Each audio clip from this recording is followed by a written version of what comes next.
Eu chegava lá com o povo da igreja, com comida, com sopa, com cachorro quente, e chegava um monte de homem, adulto, aparentemente saudável, aparentemente são, pra ser alimentado do que a gente dava na mão deles, assim. E eu, cara, o que é que faz esse cara estar aqui na rua? Porque ele não parece doido, ele não parece enfermo, ele parece um cara normal, certo? Igual eu. Por que é que ele tá aqui? O que é que aconteceu? Eu queria entender o que aconteceu. Eu passei muito tempo falando pra eles, eu ia lá pregar na praça, eu ia lá ensinar, falar, dar comida, e eu percebi que eu nunca tinha parado pra ouvir. Você converteu alguém fazendo isso, indo até a praça, antes do livro, antes de toda essa ideia? Quando você ia lá, surtia efeito? Porque assim, eu tenho uma... Eu morava no Rio, Uhum. e não exatamente numa área nobre do Rio, então eu já vi muitas coisas. Então, por exemplo, eu tinha um amigo que ele era esse cara. Ele começou a se envolver com drogas sinistreza, que não devia ter se envolvido. Inclusive mataram ele. Mas ele... Tá ouvindo essa história, né, Monark? Não, mas eram outras drogas. Começa assim, ó, porta de entrada. Leão da Proerd. Então, Aí, esse cara, ele era perfeitamente capaz, ele sempre trabalhou. Sim. Inclusive tinha uma filha, que ele tinha uma esposa e tal. E não era bem uma esposa, era, tipo, morava com ele. Mas a questão é que ele fazia isso, ele ia pra rua e ficava se alimentando de pessoas que o ajudavam e tal. E sem se preocupar muito com o que ia acontecer na vida dele, mas assim, ele tinha perfeitas condições de trabalhar, Mas aí o vício foi o responsável nesse caso, né? Nesse caso sim, mas ele tinha perfeitas condições de fazer tudo. Mas ele, quando a gente ia conversar com ele, cara, eu vou lá no Salgado Filho lá, os caras me dão sopa, pô. Não vou ficar nessa. Mas ele era altamente funcional mesmo. Sim, cara, normal. Tava usando o sistema de caridade que a gente tem com as... Então, assim... É isso, cara. Essa é a parada que é loucura, assim. Muita gente percebeu que existe um sistema de caridade que é irrestrito e impessoal.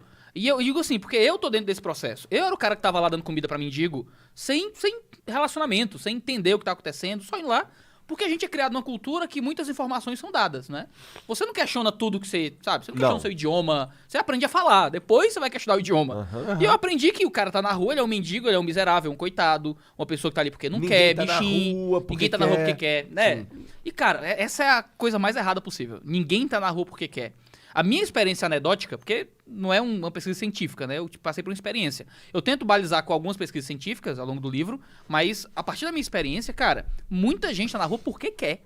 E porque a gente tá... A gente que eu digo, ONGs, igrejas, grupos que estão desenvolvendo trabalho de caridade de forma errada, tá inundando a rua de sopa e de pão, mas que não tem nenhum relacionamento com o cara lá.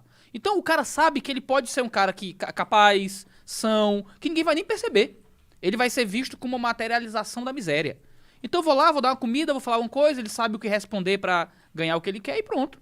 E eu vi várias pessoas na rua vivendo assim, né? Do cara dizer claramente, é tão louco, a gente tá tão pouco relacionado com essas pessoas na nossa obra de caridade que os caras nem escondem mais. Então antes de eu fazer a pesquisa com o livro, foi umas conversas que me motivaram a pesquisa. Eu perguntei pro cara, velho, por que é que tu tá aqui? Como é que tu veio parar aqui? Ele dizia, não, eu tenho uma casa ali na Praia do Futuro.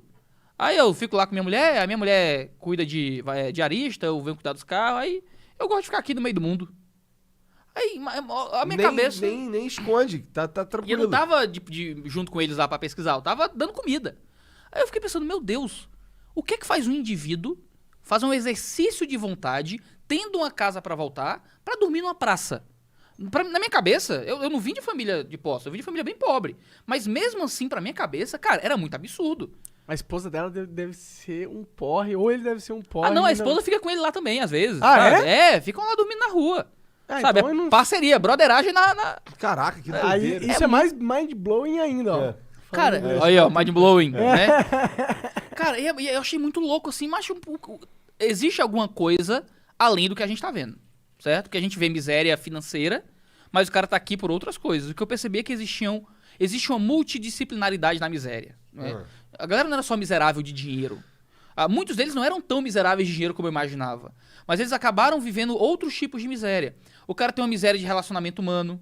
Porque imagina, Monarca, você vai pro meio da rua, dá uma loucura aí, a maconha te pega, tu vai pro crack, sei lá, para no meio da rua.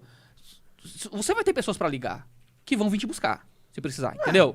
Você tem um parente, tem um amigo, tem alguém, se liga pro Igor, ele não vai querer, mas vai ter outras pessoas que vão querer. Vou ter que ir.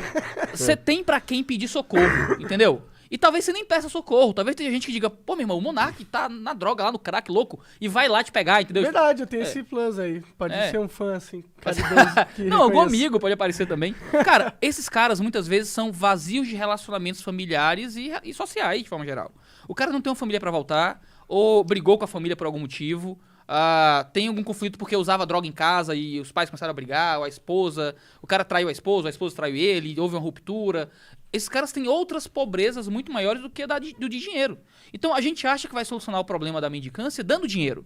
Só que o cara não tá com miséria de dinheiro, pura e simplesmente. Ele tá com miséria relacional, familiar, às vezes humana, né? Uma miséria espiritual, emocional. E o cara tem que ser tratado como um ser humano completo.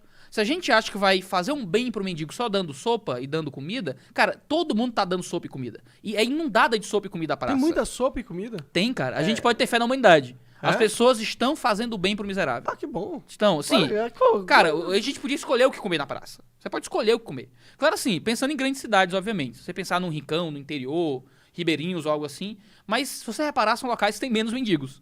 Grandes centros urbanos têm muitos mendigos, também porque há uma atratividade nesses grandes centros por causa das grandes ações de caridade que se desenvolvem lá.